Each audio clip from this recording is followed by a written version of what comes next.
So we have Joy Barcoma, who's of course medyo experienced na talaga sa pageantry, and she's representing Bacoor City for Miss Earth Philippines 2025. So Joy, ano yung una mong naisip? Bakit ka sumali ka ulit sa pageant? If there's one thing that I can say, I promised myself that if I'm gonna join the pageant again, I'll make sure that I'm actually aligned with the values of the organization. And I feel like Miss Philippines Earth is really the right pageant for me because all the things I'm doing for the past years really aligns with what they do as well for the past 25 years. So I feel like it's really something that I'm meant for.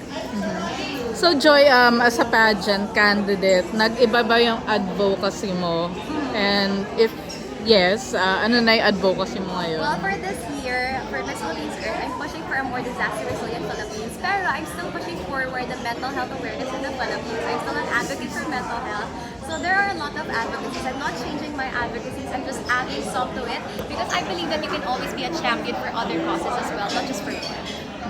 So we know that yung Filipinos, no, we're still in the process of, 'di ba, being, I guess, kinder to people with mental and developmental disability. So in line with that, ano yung words na nabasa mo or narinig mo na slur towards a person? Kasi 'di ba uso ngayon like yung nag-trending yung sa bus.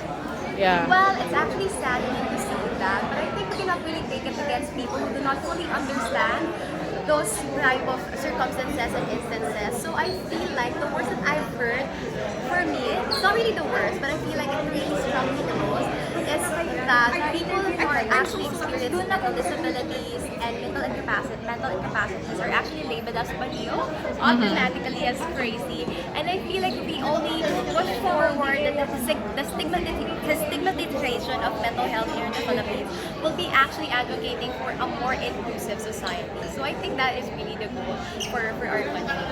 So Joy, what brings you joy? Ooh, a lot of things bring me joy, pero for now, I think the things that is actually pushing me for, to do my best and for me to actually put in my best in everything that I do is my family. So my family brings me joy, they give me hope, they give me inspiration. So kamusta yung experience mo sa Miss Earth Philippines 2025 so Very far? enriching. I'm actually surprised to have this kind of experience. It's really different from the first time I did it in a national competition. But for this year, I learned a lot of things. I learned to adjust to a lot of things as well. I learned to manage my time, and I learned to really commit to what I really want to achieve in life. So Joy, you do hosting din eh. And of course, I know during the course of your hosting, marami ka na rin nakilala or na-meet na for the first time na celebrities and known personalities. So give me 3 names na yung napa-fangirl ka talaga. Fangirl? Yeah. Oh, that's a big question. Pero I feel like it's always gonna be Catriona Gray, Pia Wurtzbach, and Heart Evangelista. Well, those 3 girls are really powerful women, and I feel like they're really a star in their own path, and I feel like they're really thriving women. They are actually strong, independent. They're really pushing for what they really want in life, and it inspires to be that kind of woman. So if given the chance, would you be willing to pursue an acting career like other beauty queens? Interesting. I haven't really thought much about becoming an actress, but I've always wanted to be a TV host. That's the goal. Sana. Do you have anyone gusto mong makatandem or you look up to Tandem na host? Na host? Oh, Yeah. it's gonna be Ann Curtis. Life's gonna be on Showtime. Okay. Or PBB. Yeah. Okay, so of course we know that nag-start sa Netflix ngayon yung new K-drama adaptation starring Ann Curtis. So we're able to watch that, and ano yung qualities or best moments ni Ann from Showtime which you can remember? Well, it's okay not to be okay. From the title itself of the series, it actually speaks so much about the things I'm fighting for and advocating for in the past year. So mental health. So I'm really glad that Miss Ann Curtis really pushed for, doing the role because it's really hard to portray that. Sometimes kasi you get imposter syndrome and sometimes you really absorb your character to the point that it affects you in real life. So kudos to Miss Anne. So I was able to watch the first 3 episodes and all I can say that it was powerful. They have really sent the message to the viewers and I feel like sobrang high time talaga na we talk about mental health. So, yeah, you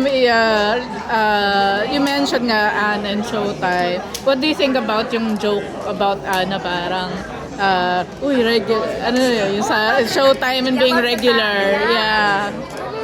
I feel like we have really different dynamics when it comes to friendship. So I cannot really speak on behalf of Miss Anne Curtis. But if I were in her shoes, I really take it lightly because, you know, Vice is a friend of Anne. So I feel like it's really between them. The misunderstanding, if there is, or the understanding between the two is really between them. So if I'm the viewer lang, like casually watching, I don't really take it against anybody because I feel like at the end of the day, it's just a joke. So last question, whenever you feel discouragement, what do you do to encourage yourself?